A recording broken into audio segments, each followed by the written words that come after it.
On the penultimate video in this series on atomic structure, we have nuclear fission. In the next one, we'll look at nuclear fusion. Fusion is the joining, fission is the splitting. Let's take a look. We've mentioned previously about unstable nuclei releasing radiation. Well, uranium or plutonium can be used in nuclear fission power plants, so nuclear power plants. And it's the splitting of large and unstable nuclei into smaller ones and releasing a shed load of energy. Now, to make them split, you need a neutron to be absorbed by this unstable nucleus. Spontaneous fission is extremely rare, so it needs to be done in a controlled environment, such as a nuclear fission power plant.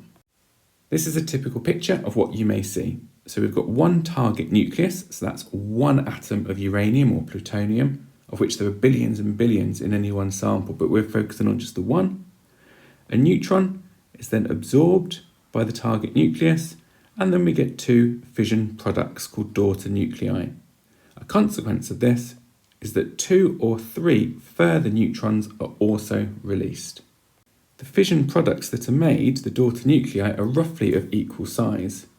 And the whole purpose of this is that energy gets released, and that's what can turn water into steam, steam turns a turbine, turbine turns a generator, and that electricity is transferred to the national grid, just like a normal power station that you've seen in other topics. It's not all plain sailing though.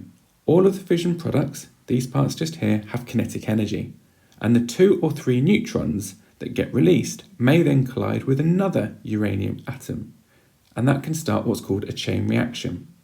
A chain reaction is when too many atoms split too quickly and it's uncontrolled. Very quickly, one reaction can turn into many reactions.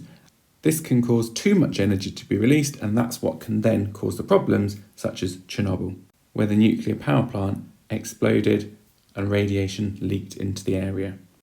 To prevent chain reactions, scientists need to control the rate at which neutrons are released in the nuclear reactor, and they do that by absorbing the neutrons, so that for every 2 or 3 released, only 1 will go on to carry on the reaction, and that will mean a continual, steady amount of energy is being released at any one time.